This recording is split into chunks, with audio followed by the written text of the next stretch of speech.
Сейчас еще раз тогда санскрит, и мы уже поплывем тогда по санскриту. Маи сарвани кармани саньясятхятма четаса нирашир нирмамо бутва ютхясва вигата джварахам. Маи во мне сарвани все, кармани виды деятельности, саньясья отказавшегося, адхьятма постигшим науку о высшей душе, четаса сознанием, нирашихи не стремящихся к личной выгоде, нирмамах освободившийся от собственнических притязаний, гутва став, Юдхьясва, сражайся, Вигата Джвараха, стряхнувший с себя апатию. Перевод и комментарии его божественной милости Абхай Чаранаравинда Бхактивиданта Свами Шрила Прабхупады. Шрила Прабхупада ки чай. Посвяти же все свои действия мне, о Арджуна, обрети полное знание обо мне, отбрось стремление к личной выгоде, откажись от всяческих собственнических притязаний и стряхнув с себя апатию, отбрось стремление к личной выгоде, откажись от всяческих собственических притязаний. Прежде чем перейти к комментарию, я хотел бы отбрось стремление к личной выгоде, несколько слов сказать о том, что мы сегодня фактически будем подводить итог. Не итог, это один из ключевых, одна из ключевых шлок, о том, что мы сегодня фактически будем подводить итог. Основная шлока, не итог, это один из ключевых, но, по крайней мере, здесь Кришна дает Арджуне определенный алгоритм действия. И мы, если помните, мы говорили о том, что для того, чтобы ответить на вопрос, что делать, а этот вопрос очень часто в этом материальном мире мы задаем себе, и оказываясь в точке бифуркации, в точке, когда нужно принимать определенные решения, да, мы часто говорим, что делать, что делать, что делать. Сейчас фактически весь мир, он озадачен этим и задает этот вопрос, что делать, что делать, что делать. Великие ученые мужи, эпидемиологи, врачи, власть имущие, не власть имущие, обычные люди, администраторы и так далее, бизнесмены. Вот этот вопрос, что делать, он правомочен тогда, когда, то есть прежде чем на него ответить, нужно понять, кто я и где я. Неважно, это мы обсуждаем с точки зрения абсолютной истины, с точки зрения относительной истины, мы должны ответить себе на вопрос, кто я, какую роль я играю, в какой точке я нахожусь, где я, в какой точке я нахожусь. И только ответив на эти два предварительных вопроса, мы сможем ответить на вопрос, что делать. Потому что если, к примеру, вы хорошо разбираетесь в географии, вы знаете, где находится та или иная страна, тот или иной город, но не знаете при этом, где находитесь вы, то вы не сможете достичь этой точки. Необходимо обязательно понять, где я, то есть вот эту найти точку, так сказать, на карте, да, где нахожусь я. Чтобы выстроить в навигаторе маршрут, нужно обязательно поставить, так сказать, вот откуда, да, вот это вопрос. Поэтому кто я, где я нахожусь, и тогда можно ответить на вопрос, что делать. Но даже на вопрос, что делать, как будет следовать из этого, вернее, уже следует из этого стиха, не столько важен вопрос, что делать, сколько важен вопрос, как делать, каким образом делать, как делать. И, собственно говоря, об этом мы сейчас и поговорим. Здесь вот мы будем обсуждать комментарии Шрилы Прабхупады, прямо по нему поплывем, но буквально вот опираясь на стих, мы сейчас можем здесь увидеть, да, то есть здесь основной призыв Кришны – это «сражайся». Сражайся, обращается к Арджуне Кришна, сражайся или действуй, будь активен, действуй. Вот. Но перед этим Кришна говорит, какие предварительные условия необходимо выполнить. Да? То есть он говорит, посвяти же все свои действия мне. Это интересно, что Шрила Прабхупада переводит таким образом, хотя здесь в санскрите звучит «маи сарвани кармани», и дальше говорит, то есть все виды деятельности как бы во мне, саньясья, отказавшегося, да, отказавшегося ради меня, то есть, или таким образом посвятив все мне. С одной стороны, Кришна говорит саньясья, использует этот термин. Саньясья значит отказавшегося от деятельности. Но Кришна имеет в виду, и Шрила Прабхупада переводит очень точно, на мой взгляд, не отказавшись от деятельности, а посвятив все плоды деятельности, отказавшись от плодов деятельности для себя. И дальше как раз Кришна, продолжая давать наставления Арджуне, фактически сейчас Кришна выступает в роли духовного учителя Арджуны, и первое, что он делает, он дает ему наставление. Да? Он говорит, посвяти же все свои действия мне. То есть мы говорили об этом в одной из бесед. «Идам Кришна, идам намама». То есть не для себя Кришна, для тебя. То есть все наши действия, они фактически должны быть ягьей для Верховного Господа. Второе, Кришна говорит, обрети полное знание обо мне, адхьятма, да, здесь вот используется слово адхьятма, постигшим науку о высшей душе. И адхьятма здесь можно перевести как постигший науку о высшей душе и как постигший науку о себе, то есть самоосознание. Но, как сегодня мы обсуждали на утреннем Шримад Бхагаватам, мы говорили, что постижение высшей души означает постижение себя. Постижение высшей души означает постижение себя. Поэтому в данном случае адхьятма, постижение высшей души, включает в себя уже и самоосознание. Да? Четаса, сознанием. И, то есть не просто как бы вот что-то там поизучай, послушай что-нибудь. Он говорит, нет, здесь использует термин четаса. Четаса или полностью сознание. Обрети полное знание обо мне. Или обрети сознание Кришны по-другому. Да? Четаса, сознание. Третье, что он говорит Кришна Арджуне, очень сжато, конкретно, то есть как бы подводя определенный итог тому, что он сказал. Отбрось стремление к личной выгоде. Это нирашихи, не стремящийся к личной выгоде. Не стремящийся к личной выгоде фактически означает бескорыстную деятельность. Это и есть карма-йога. То есть действуй, посвяти все плоды мне, познай меня, и при этом не имей никакой личной выгоды в своих поступках, в этом действии. Нирашихи, действуй без личной выгоды. Потому что, если вспомните Арджуна, когда вот, собственно говоря, вот эта апатия накрыла его, то Арджуна как раз говорил о таких вещах, как, фактически имея в виду личную выгоду. Он сказал, как же мы будем наслаждаться этим царством, если все те, с кем мы могли бы разделить его, уже будут мертвы. То есть как же вот совесть, она же будет мучить меня, я не смогу уже наслаждаться этим царством. То есть выдавая свое вот это вот желание наслаждаться плодами своей деятельности, своего сражения, он впадает в депрессию, потому что он, как бы в неком патовом состоянии находится. Его ложное эго полностью разбито. С одной стороны, он должен сражаться, с другой стороны, какая радость будет в этом царстве. Ему будет так дорог, они будут уничтожены. И здесь Кришна как раз говорит, никакой личной выгоды. Не думай, что ты будешь наслаждаться царством этим. И четвертое, то, что говорит Кришна, это нирмамаха, освободившись от собственнических притязаний. То есть осознав того, что ничего в этом мире тебе не принадлежит. И пятое, он говорит, вигата джвараха, стряхнув с себя апатию.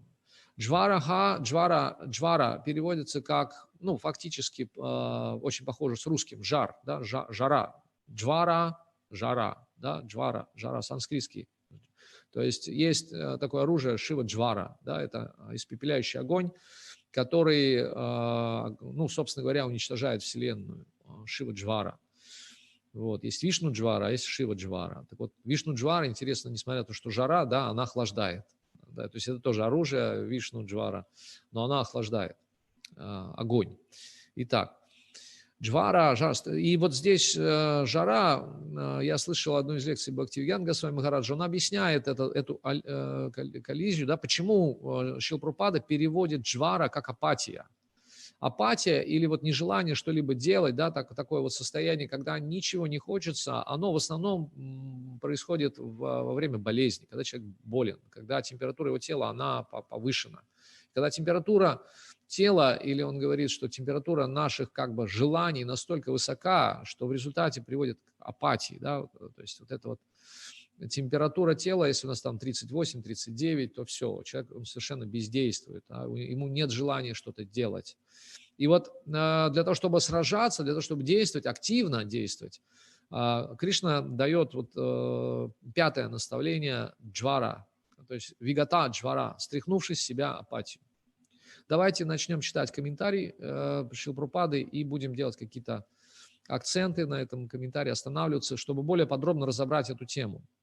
Итак, сегодня цель наша это понять, что делать, потому что мы уже разобрали, да, что кто я с точки зрения абсолютно, я вечная душа, я не есть это тело, я слуга Бога, я часть целого, и мое предназначение служить целому, как части служить целому.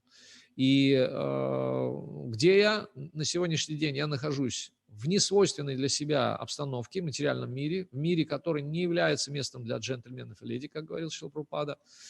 И мое полное осознание того, что это как рыба, знаете, вот без воды. Да? Нет никакой, скажем, никакого способа привести рыбу в хорошее настроение, пытаясь ей как-то что-то, так сказать, на свежем воздухе, пытаясь ей что-то дать.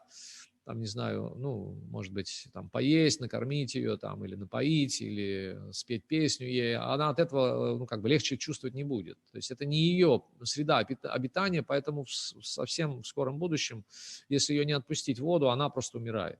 И вот живое существо, оно постоянно в этом круговороте самсары, рождения, смерти, оно находится в состоянии апатии, в постоянном состоянии апатии, по одной простой причине, не осознав свое положение изначально и не осознав, где оно находится. Потому что по своему невежеству, по глупости живое существо считает эту планету своей планетой, это место своей землей, своим домом, тот дом, в котором живет своим домом, ту семью, с которой живет своей семьей и так далее и тому подобное.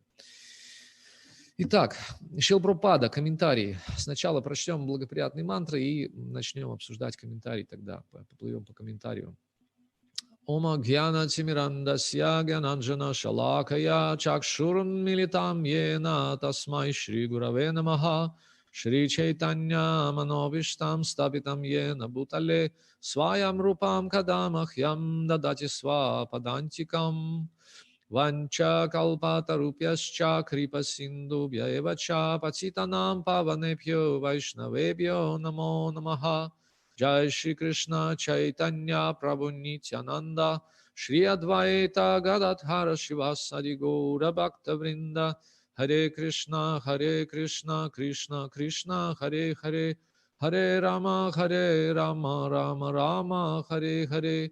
Nama Om Vishnu Padaya Krishna Prishtaya Bhutale Srimati Bhakti Vedanta Swami Niti Namine Namaste Saraswati Devi Gauravani Pracharine Nirvishesha Shunyavadi Paschatya Desha Tarine.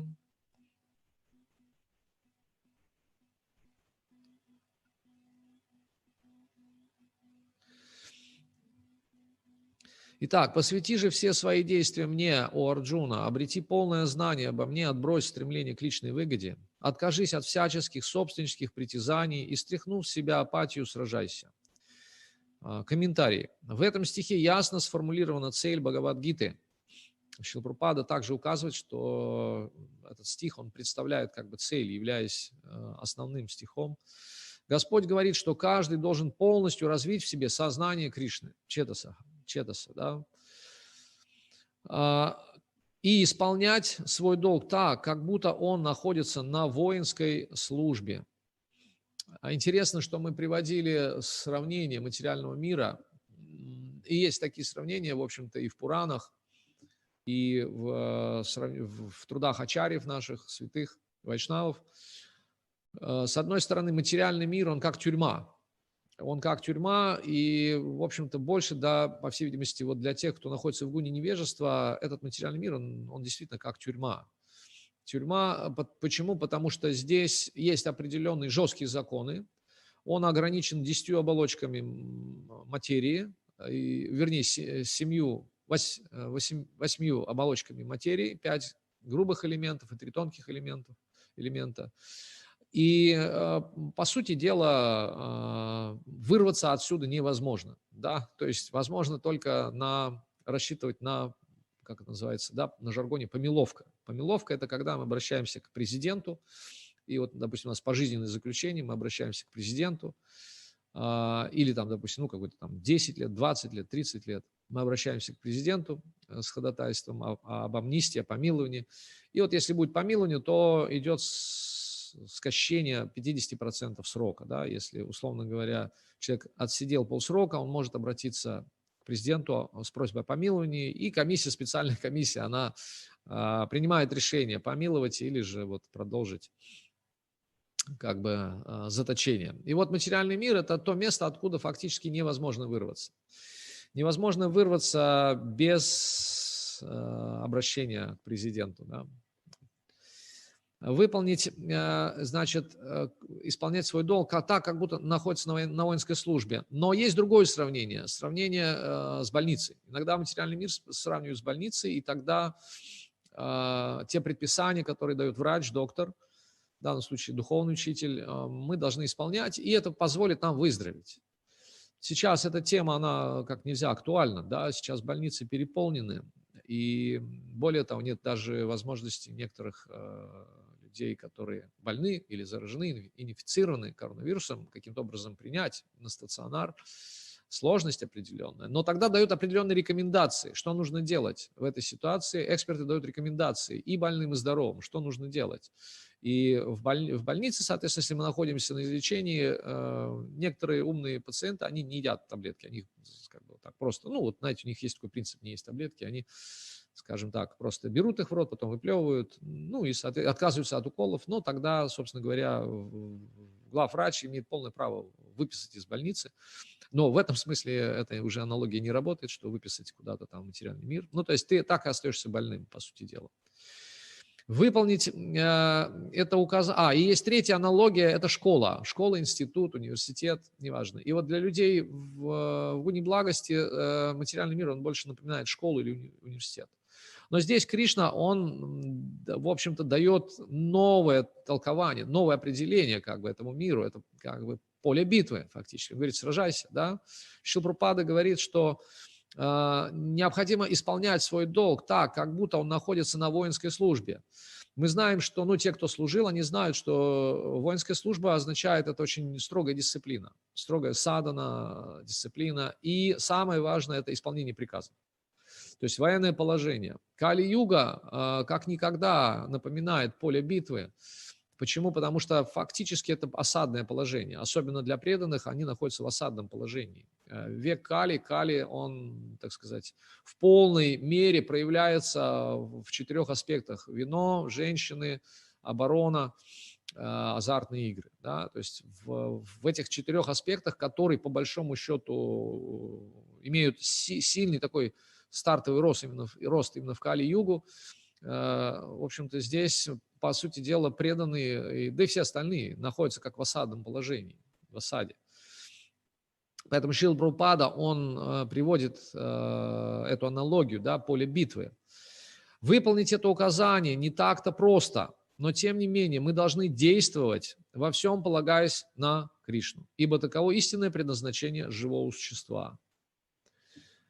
Мы видим, когда мы пытаемся полагаться на собственные силы, то большинство событий, происходящих в нашей жизни, происходит не благодаря нашим усилиям, а иногда вопреки нашим усилиям. Мы имеем такой опыт часто. Поэтому здесь Шрила Прабхупада говорит, необходимо положиться на Верховного Господа. Живое существо не может обрести счастье независимо от Верховного Господа, не взаимодействуя с Ним. Ибо по своей природе оно всегда подвластно Господу и должно исполнять Его желания. Мы приводили аналогию с частями тела, руки и желудок. Да? Если руки начинают жить независимо от желудка, то они достаточно быстро теряют силу.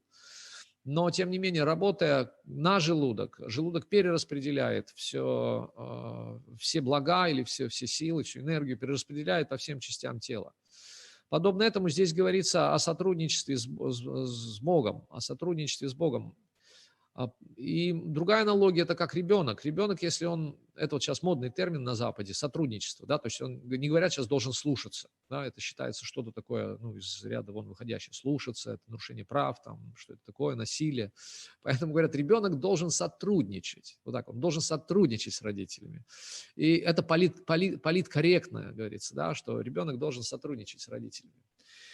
И здесь Шрила Прабхупада говорит также о сотрудничестве, потому что сотрудничество предполагает добрую волю, проявление доброй воли, сотрудничество. И невозможно, если руки не будут сотрудничать с желудком, они просто долго не протянут. Поэтому Шри Кришна приказал Арджуне сражаться, здесь Шрила Прабхупада говорит, приказал Арджуне сражаться, как если бы он был его командиром. Человек должен пожертвовать всем ради Верховного Господа. Вот здесь дальше начинаются очень такие, знаете, страшные слова, которые, в общем-то, могут заставить многих неискушенных в бхакти-йоге или в чтении Бхагавад-гиты читателей, могут просто заставить отложить это Бхагавад-гиту. Ну, представьте, да, просто человек, который привык жить так, как он живет, ему тут Шрила Прабхупада рекомендует. Человек должен пожертвовать всем ради Верховного Господа. И немножко отрезвляет, ну, то, что мы уже как бы обсуждали, да, отрезвляет, или человек, который не понимает, что в этом мире ему ничего не принадлежит, вообще ничего не принадлежит. Как он приходит голым, так он уходит голым, вне зависимости от того, что он тут наработал, что он тут заработал. Александр Македонский, когда его хоронили, он попросил оставить руки его открытыми, вот так вот, значит. Обычно их скрещивают на груди у покойников, но он попросил, чтобы в гробу он лежал с открытыми руками, вверх ладонями. И многие так сказать, могли домысливать, что же это обозначало. Но Македонский, по всей видимости, имел в виду одно. Несмотря на то, что я завоевал весь мир, я ухожу из этого мира с ничем, просто с открытыми руками, с пустыми руками. В моих руках ничего нет. Это как анекдот.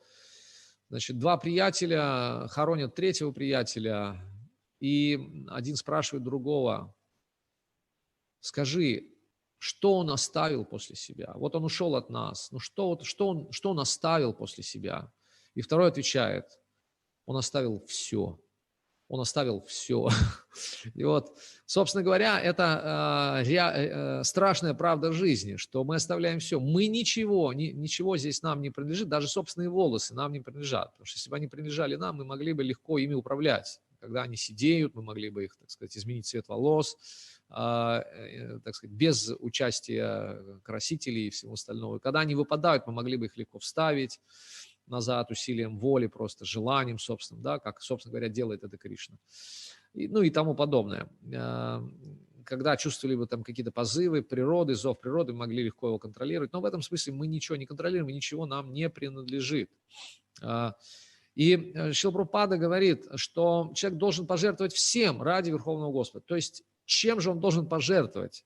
Тем, что выделено ему в пользование. То есть, другими словами, он должен все то, что он имеет, то, что он получил от Бога уже, он должен использовать для Верховного Господа. И дальше Шрила Прабхупада говорит, и одновременно выполнять свои обязанности. То есть он должен пожертвовать всем и одновременно выполнять свои обязанности. Второй гвоздь в голову материалиста. Еще выполнять свои обязанности. Представляете? То есть я должен пожертвовать всем и еще выполнять свои обязанности. А кто подумает о моих правах вообще? Ну, что, о чем вы говорите? Где мои права? Давайте мне сначала права, потом будем говорить о моих обязанностях. Мы также обсуждали это, что в Кали-югу все поставлено с ног на голову. И человек, просто не понимая, поскольку он не выращен и не вырос в системе Дайви Варнашрама, в системе вот, Варн и Ашрамов, он считает, что право первично. право первично, а обязанность вторична. Но даже когда мы сдаем, так сказать, на права, на водительские права, сначала мы обсуждаем обязанности, то есть что, как мы себя должны вести на дороге. Мы должны знать правила определенные, предписания, да, мы должны знать, какие знаки что обозначают, мы должны уметь следовать этим знакам на практике, и только после этого мы получаем права. Даже в этом случае, так сказать. Но мы считаем, что нет, сначала дайте нам права, а потом тогда я подумаю, буду ли я выполнять свои обязанности. И помните, мы говорили, что поскольку человек живет в парадигме «я» и «моё», и единственная его фраза, которую он постоянно извергает из себя, это «я хочу», значит, имею право, и значит, вы должны. То есть обязаны кто-то другой, но не мы. И вот Шрила Прабхупада говорит, да еще выполнять свои обязанности, пожертвовать всем ради Верховного Господа и одновременно выполнять свои обязанности, отрешившись от собственнических притязаний, нирмама, да, нирмама, то есть никаких собственнических притязаний. Что значит никаких собственнических притязаний? Арджуне не нужно было раздумывать над приказом Господа. Там дальше Шрила Прабхупада, по-моему, приводит этот пример, или, может быть, я... Нет, наверное, я все-таки это слышал где-то в лекциях. Никаких собственнических притязаний означает кассир.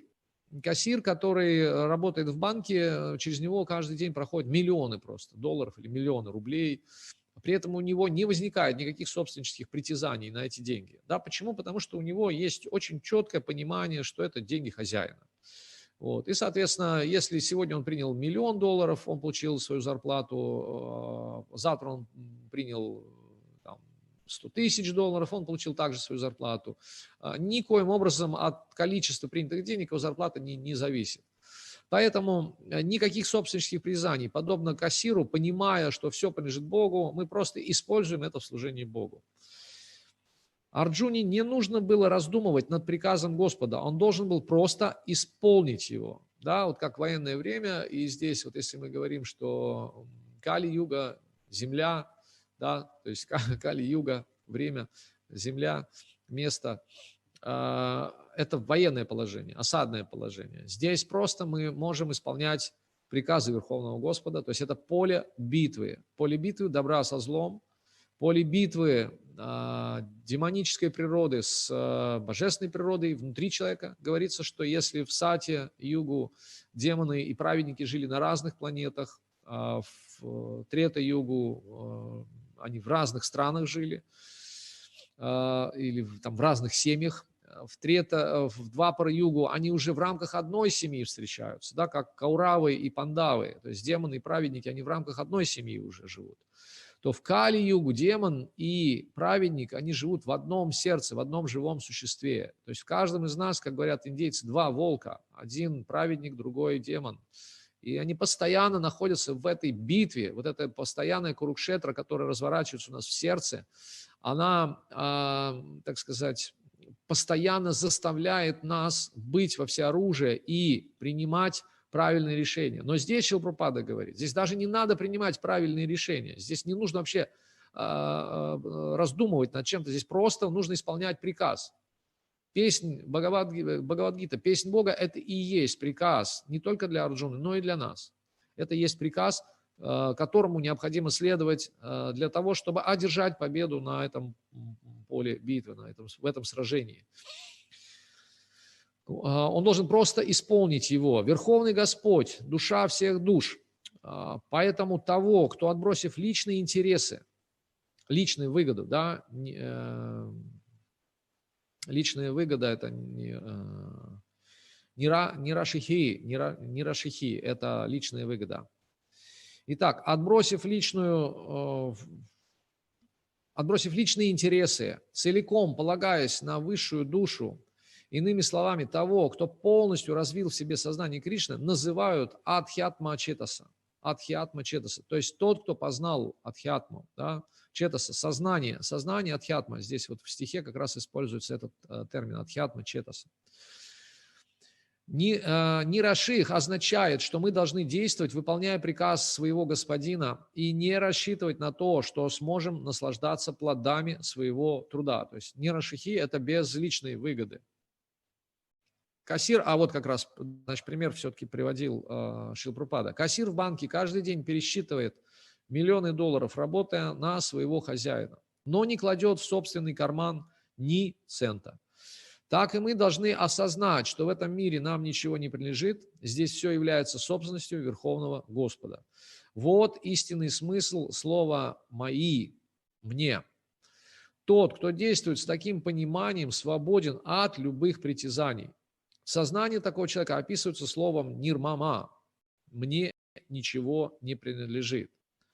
И если мы не желаем выполнять этот строгий приказ, который не учитывает наших так называемых родственных чувств, мы должны подавить в себе это нежелание.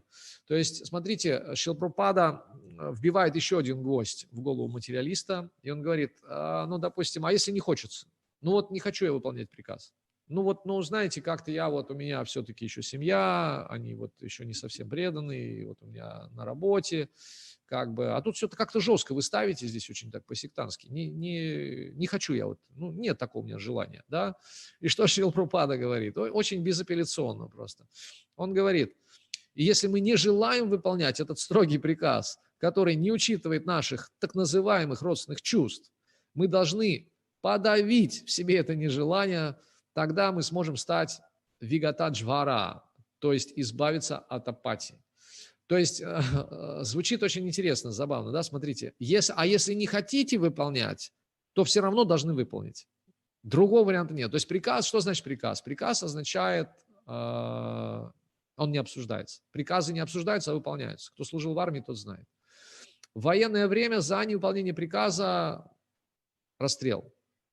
У меня был такой опыт, но поскольку я отказался выполнять, не то чтобы отказался выполнять приказ, я начал рассуждать. Я стал размышлять. И тогда мой командир роты сказал, Никанов, если бы сейчас было военное время, я бы просто тебя пристрелил. Вы знаете, это звучало очень строго, но я понимал, поскольку не военное время, то я мог бы еще порассуждать что-то. Но, по-моему, пару нарядов я получил все равно вне очереди. Но идея заключается в том, что мы не рассуждаем, а приказ не обсуждается. И здесь Шрила Прабхупада говорит, а если не хотите выполнять, тогда подавить в себе это нежелание, и тогда мы сможем стать вигата джвара, то есть избавимся от апатии.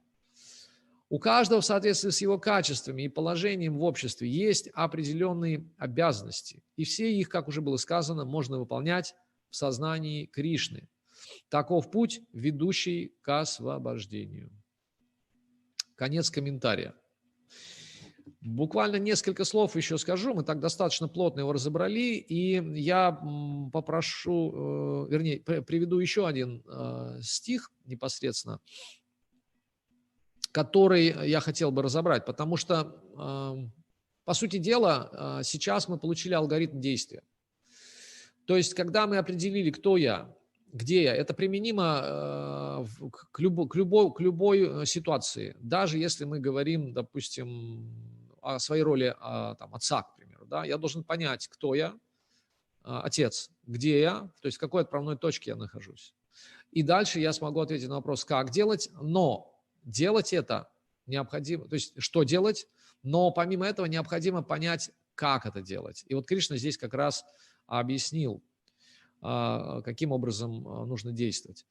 То есть первое, это кто-то сможет сейчас повторить? Давайте мы проверим вас на слушание. Итак, что 5 как бы вот 5 пунктов мы назвали, да? Кришна, он говорит Арджуне 5 пунктов. Давайте попробуем сейчас вспомнить просто. Проверим как раз нашу память. Итак, первое, что?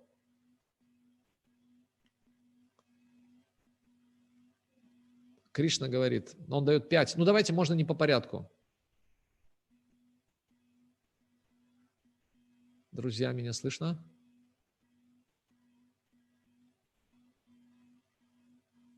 Раз, два, три.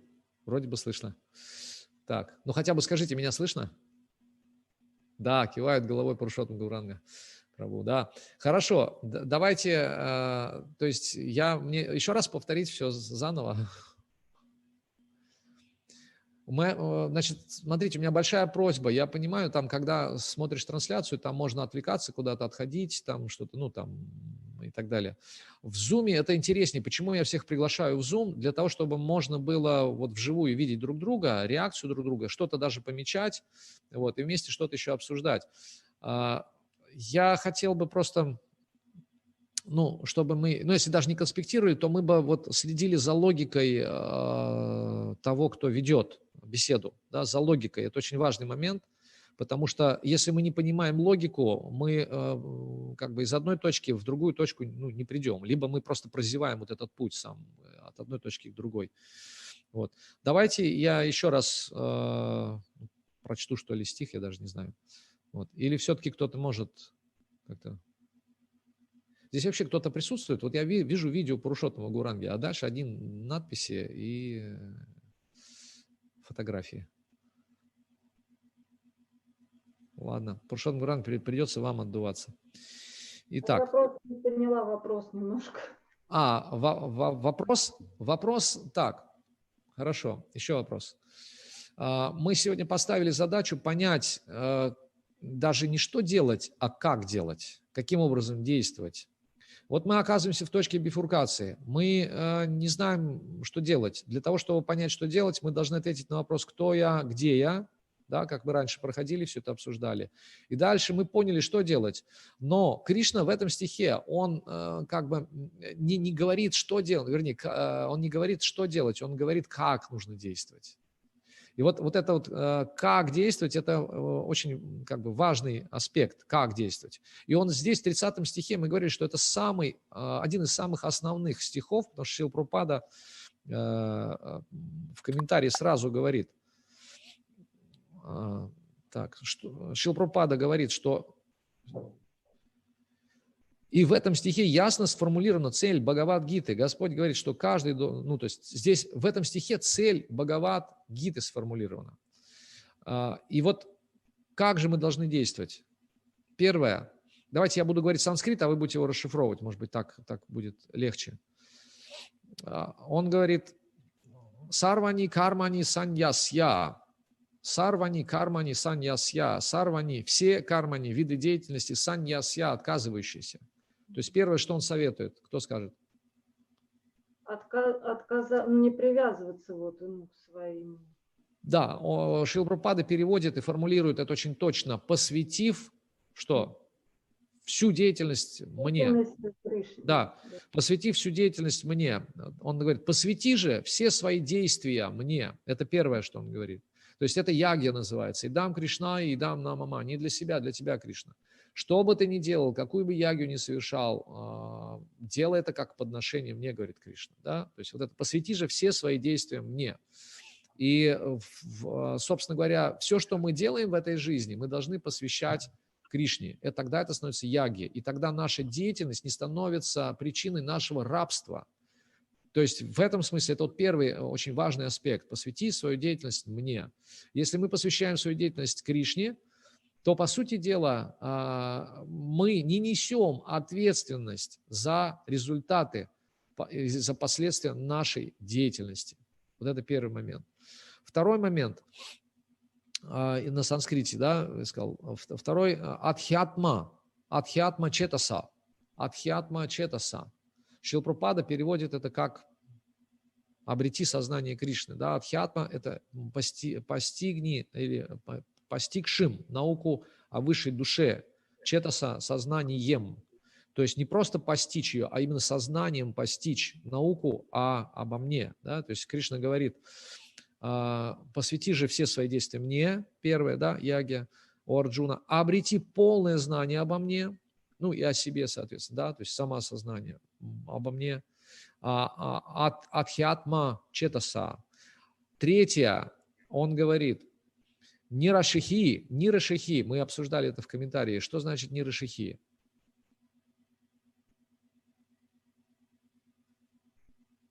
Нанда Кишор Прабху.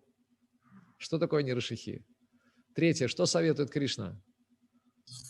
Я, если честно, затрудняюсь ответить. Ага. Хорошо. Еще раз тогда. Ну, на самом деле ничего страшного нет, потому что по статистике современных психологов человек запоминает 10% от того, что услышит. 10% от того, что услышит, там 30% от того, что увидит, 50% от того, что услышит и увидит, а 70% от того, в чем участвует. То есть моя ошибка, наверное, в том, что я вас не вовлекаю вот более подробно. А скажите, у кого есть с собой текст Бхагавад-гиты вот прямо сейчас? То есть мы беседуем, но у кого есть с собой текст Бхагавад-гиты? То есть кто пришел не на концерт, а кто пришел на беседы вот именно? У меня есть, а вы скажете, какая снова песня? Отлично, Да? Здорово. Ну, то есть это все равно, что нет. Ладно, хорошо. Но это здорово. Мне вообще импонирует, что вот сегодня не один Денис, а сегодня давайте, хорошо, я попробую на следующий раз, только обещайте, что вы придете. Я попробую сделать так, чтобы текст выводился, или, пожалуйста, берите с собой Бхагавад-гиты. Мы будем более интерактивно тогда взаимодействовать. Я просто даже буду, наверное, просить, может быть, по очереди читать и прям, вот что называется, вгрызаться вместе в санскрит и разбирать очень важно. Потому что цель наших бесед заключается в том, чтобы применить науку Бхагавад-гиты, применить к нам, непосредственно к нам, к нашей жизни. Итак, первое еще раз. Югадхарма, ну скажите, пожалуйста, какой, что, где? Стих 30, глава 3, стих 30, глава 3, стих 30. Итак, еще раз. Первое, мы посвящаем все свои действия мне, то есть на вопрос, как нужно действовать, мы посвящаем все свои действия Богу, Ягья, да, идам Кришна, идам Нама. Второе, мы пытаемся обретать сознание, то есть мы обретаем полное знание о Кришне, или это сознание Кришны переводит Шрила Прабхупада, да, обретаем полное знание, Кришна говорит, обрети полное знание обо мне, адхьятма четаса. Дальше он говорит, отбрось стремление к личной выгоде, то есть все, что ты будешь делать, мотив твоей деятельности должен быть полностью бескорыстен, полностью, это и есть карма-йога, то есть не претендуй ни на какие плоды, не рашихи. И дальше нирмама, четвертое, нирмама, он говорит, откажись от всяческих собственнических притязаний. То есть, что что-то ты хочешь получить от этой деятельности взамен. Не думай, что ты чем-то обладаешь в этом мире. Тебе ничего не принадлежит в этом мире, ничего не принадлежит. За исключением лишь одного. Хотите узнать, что принадлежит нам в этом мире? За исключением одной вещи, не вещи, а за исключением одного, я так скажу, что есть какие-то версии, за исключением чего? То есть нам ничего не принадлежит, за исключением кое-чего. Кришна. Да, правильно, Кришна. Вот такие пироги с котятами. Итак, значит,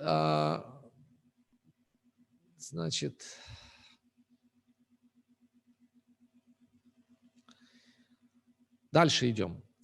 Отбрось стремление к личной выгоде, откажись от всяческих собственнических притязаний, это четвертое. И пятое, стряхнув с себя апатию. Вот. И есть, можно, конечно, шестое, да, то есть само вот это действуй, как будто бы ты на поле битвы, сражайся. Это может быть шестым, в принципе, да, пунктом, отвечающим на вопрос, как нужно действовать. То есть что нужно делать, как нужно делать. Вот эти 5 вещей. И фактически сражайся. И дальше немножко я просто углублюсь еще, хотя, может быть, не стоит. Сейчас уже время мы зашкалили, может быть, стоит обсудить. Давайте я на следующий раз я перенесу одну очень интересную вещь. Мы поговорим о 5 побуждающих причинах к действию, да, о 5 причинах действия, да. Это очень, важная уже технологическая или методологическая вещь, да, она, по сути дела, будет объяснять такую анатомию, грубую и тонкую анатомию наших поступков, наших действий. Почему так важно действие? Да, различают 3 вида действий. Действия в уме, мыслью, действия речью и действия телом, действием непосредственно, да, телом. Вот есть 3 пункта. И, по сути дела, почему мы находимся постоянно в апатии? В апатии мы находимся постоянно потому, что наши мысли не совпадают с нашими словами и тем более не совпадают с нашими действиями. Да? Мы как бы из-за этого дисбаланса мы постоянно находимся в апатии. У нас нет, мы не действуем, посвящая все плоды или все свои поступки Кришне. У нас нет полного знания о Кришне. Мы всегда преследуем, совершая какую-то деятельность, преследуем личную выгоду. Мы полны собственнических вот этих притязаний, я и мое, да. И когда мы говорили вот это сактаха, привязанность рождается сактаха, когда привязанности рвутся, мы очень сильно страдаем. Страдаем, когда мы не получаем чего-либо или когда теряем что-либо. И как вот в этом состоянии не впасть, что называется, в апатию. И дальше Кришна говорит, сбрось апатию, сражайся. Тогда, не завтра, а в понедельник. Завтра у нас в 3 часа прочтет лекцию. Кстати говоря, приходите, завтра лекцию по Бхагавад-гите дает Нитай Чайтанья Госвами Махарадж. В 3 часа будет лекция. 6-часовой лекции, вот привычной бесед не будет. А в понедельник я прошу вас, настройтесь решительно. Можете воспринять это как приказ, не мой приказ, приказ Шрилы Прабхупады. Приходите, я постараюсь построить беседу таким образом, чтобы у нас был вопрос-ответ. Будем течь по вопросам-ответам. Именно просто я постараюсь вас вовлечь в тему интерактивно. Есть такой как бы подход или метод, коммуникативный метод, да, он его использует в изучении английского языка. Коммуникативный метод означает, что мы работаем на интерес. То есть ведущий или фасилитатор, как такового нет, лектора есть просто тот, кто ведет беседу, и он фасилитирует. Вот. До сегодняшнего дня это было сложно, потому что в Zoom не так много людей появлялось. Но сегодня я вижу уже большое количество, так что давайте мы будем действовать таким образом, чтобы была польза реально. Потому что я нахожусь в самом выгодном положении, потому что я запоминаю до 90% от того, что говорю, потому что я как бы веду беседу. Но тот, кто участвует, он может запоминать до 70%. Вот это, а нам нужно вот именно, так сказать, такое участие. Итак, давайте тогда обсудим тему самого поступка, да, из каких составляющих он состоит, то есть 5 причин поступка. Мы разберем в понедельник очень подробно, плюс к следующему стиху, я сейчас зачитаю следующий стих, чтобы 31-й, 31-й будет давать завтра Нитай Чайтанья Госвами Махарадж, мы можем его также захватить, завтра помедитировать на этот стих. Те, кто выполняет свои обязанности в соответствии с моими наставлениями, кто с верой и без зависти следует этому учению, освобождаются от рабства кармы. То есть фактически только что он дал наставление, и в этом стихе он уже говорит, Кришна, тот, кто следует моим наставлениям и без зависти следует этому учению, освобождаются от рабства кармы. А 32 стих, который мы будем разбирать, он звучит так. «Те же, кто из злобы и зависти отвергает меня, мои наставления, лишены всякого знания. Лишены всякого знания, безнадежно глупы, и все их попытки достичь совершенства обречены на неудачу». Очень хорошая возможность поговорить в этом контексте о теории заговоров, о теории игр. Да, это очень популярно, очень модно. Вот, так что зовите своих друзей, которые даже не являются преданными, которые, может быть, не идут по пути Бхагавад-гиты. Мы поговорим о том, почему ни один, так называемый масонский заговор или какой-нибудь заговор международного тайного правительства, ему не суждено будет сбыться. Мы об этом как раз поговорим. Вот. Это будет 32 стих. Вот давайте тогда немножко сейчас обсудим то, что мы, может быть, обсудим, или, может быть, вопросы какие-то вот по этому стиху есть. Я прошу прощения еще раз за технический сбой. Вот, так произошло. Нужен более, так сказать, технический человек, который разбирается получше. Я технический кретин, и мне поэтому сложно с техникой общаться. Я всегда что-нибудь или звук отключу, или не на ту кнопку нажму. Поэтому нужны помощники, которые могли грамотно вести трансляцию. Потому что трансляция ведется, я хочу еще раз предупредить, на несколько ресурсов, в социальные сети, в YouTube, и Twitch, и Одноклассники, Facebook.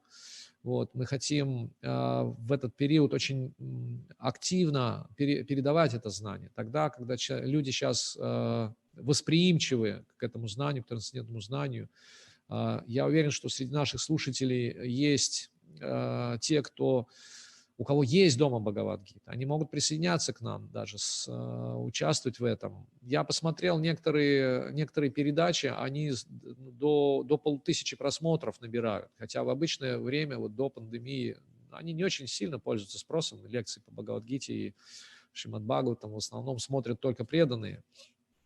И причем преданные, которые, ну, как бы хорошо меня знают, там, где я приезжаю с лекциями, там, вот это юго-восточное направление, ну, правда, еще там Орел захватывается, южное направление. Вот. Но сейчас я вижу интерес к этим лекциям возникает у совершенно людей, незнакомых мне, когда кто-то просится в друзья и так далее, то есть присоединяются к трансляции.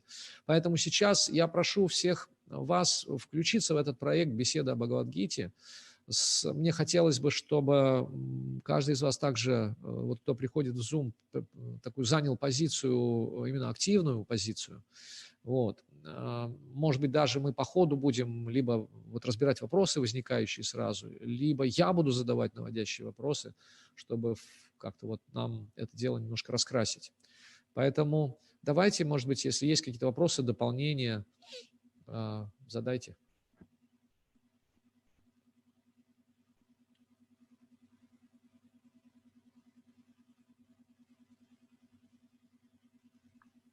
Я хочу добавить, что вы на себя зря так наговариваете. По-моему, первый раз такой серьезный сбой, что там и ВКонтакте не записалось, я так поняла.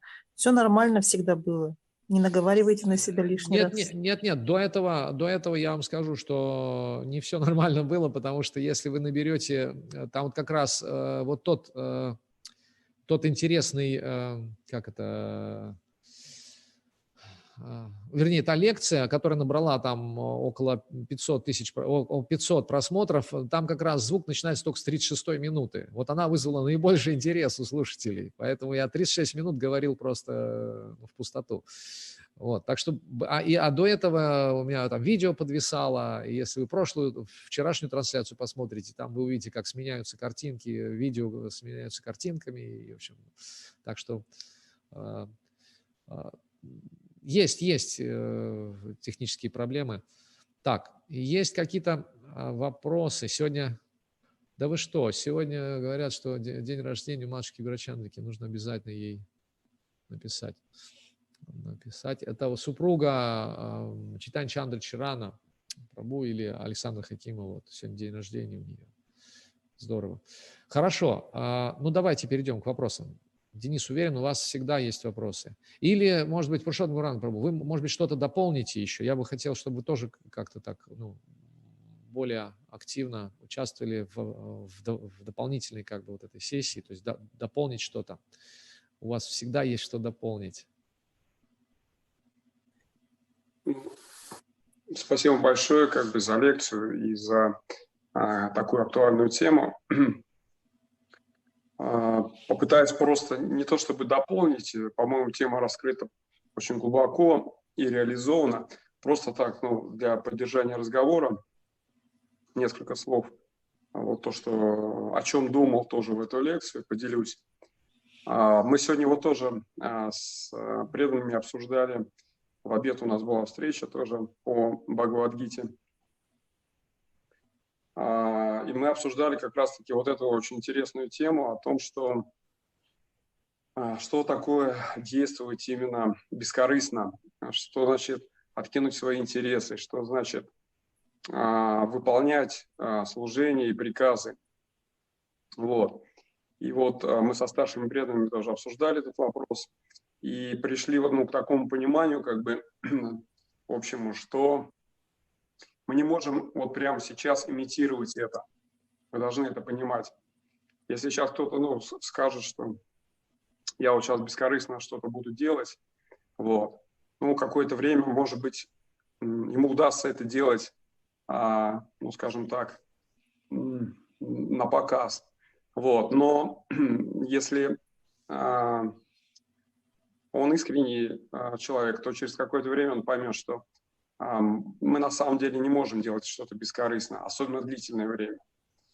И что тогда делать? Какое решение? Потому что Кришна здесь конкретно говорит, вот отбрось это, сделай это, а если так, то, ну, соответственно, подави и как бы иди делай. И, конечно, мы понимаем, что мы не находимся на этом уровне. И стоит вопрос, а что тогда делать? Вот мы сегодня тоже обсуждали эту тему. Что мешает нам это делать? И выяснилось, что нам мешает это вот, ну, грязь в нашем сердце. То есть это вот загрязнение, материальное загрязнение нашего сердца мешает нам делать что-то бескорыстно. Вот. И, соответственно, встал вопрос, а как мы можем это все, ну, решить, потому что должно же быть какое-то решение. Решение, к которому вот пришли, оно, в принципе, ну, очень так всех как бы вдохновило. Мы поняли, что процесс санкиртаны, процесс воспевания святого имени, он как раз-таки и нацелен на то, что постепенно очищает это сердце. Здесь получается такой момент. То есть мы должны понимать, как мы должны действовать. Вот. Второй момент. Мы должны понимать, что сейчас мы действуем не бескорыстно, и это нормально. Не надо как бы, ну, расстраиваться и переживать. И третий момент. Мы должны понимать, почему мы так действуем. Потому что у нас грязное сердце. Ну и четвертый момент. Мы хотим действовать бескорыстно. Мы понимаем, что у нас сердце грязное. И наш процесс – это процесс очищения сердца. И в первую очередь это воспевание святых имен.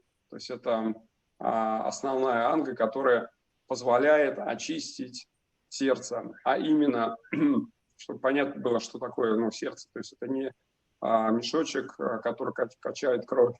Вот. Это наш ум, который состоит, соответственно, сам манас, ум, разум, ложное эго, чита, все это входит. И когда святое имя, оно правильно воспевается, с правильным настроением, и практика усиливается, то постепенно оно углубляется, она начинает убирать из ума наши низшие вкусы, материальные вкусы. Потом, соответственно, доходит до разума. Там происходит момент постановка цели, разум для этого используется, и, соответственно, очищает наши цели. То есть не материальные, а становятся цели духовные.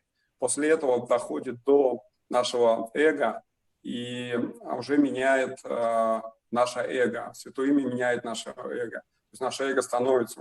Мы на самом деле начинаем постепенно понимать, что мы не это тело, а мы вечное духовное существо. И Святое Имя дает это на глубоком уровне воспевания. Святое Имя дает это. Вот.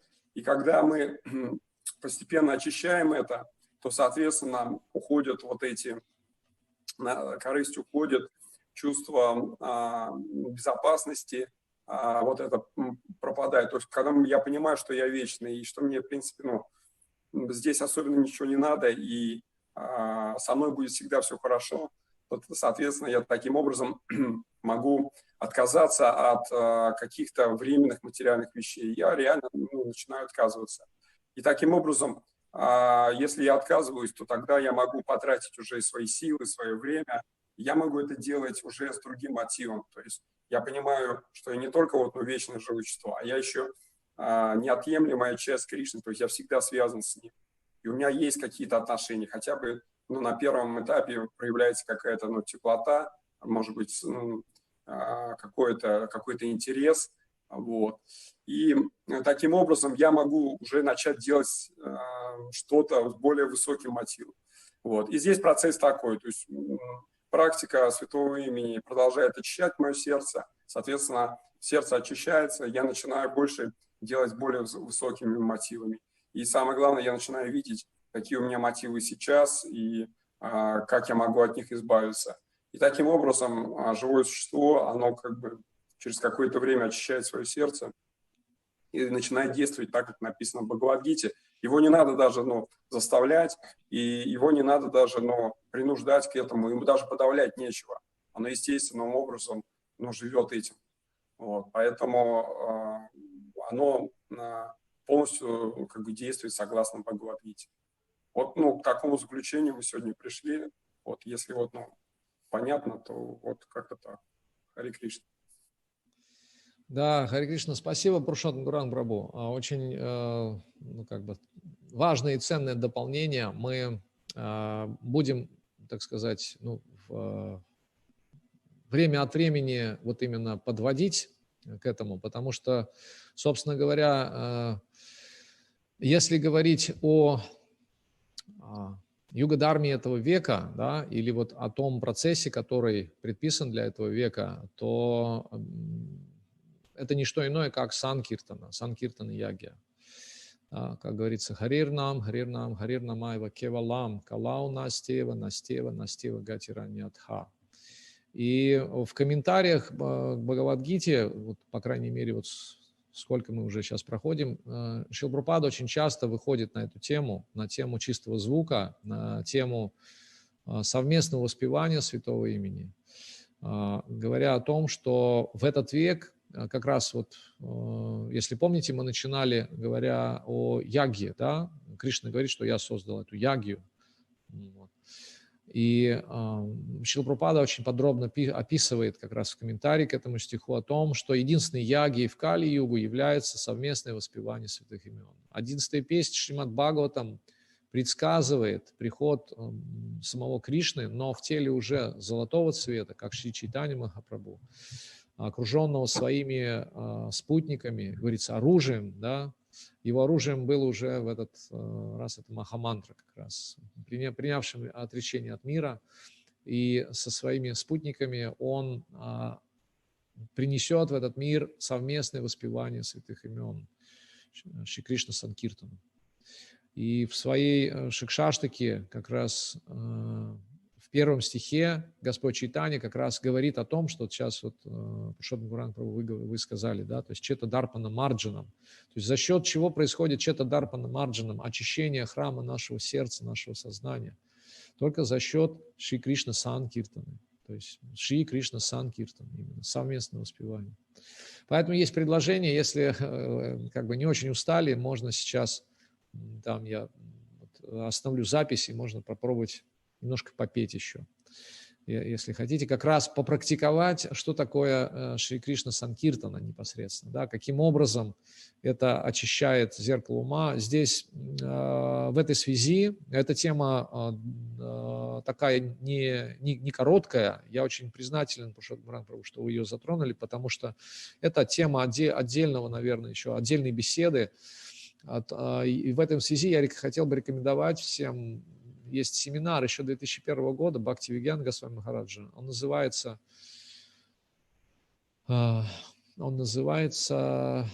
прям так хочется сказать, чистый звук, но, по-моему, он называется или трансцендентный звук.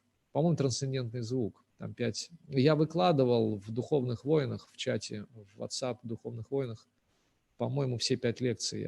По-моему, да, вот так он называется. То ли трансцендентный звук, то ли природа трансцендентного звука, где с научной педантичностью, я бы так сказал, Бхактивигьяна Госвами Махарадж описывает, как это на уровне, ну, чуть ли там не нейронов действует, святое имя, каким образом оно, проходя пласт за пластом, очищает, добирается до наших желаний.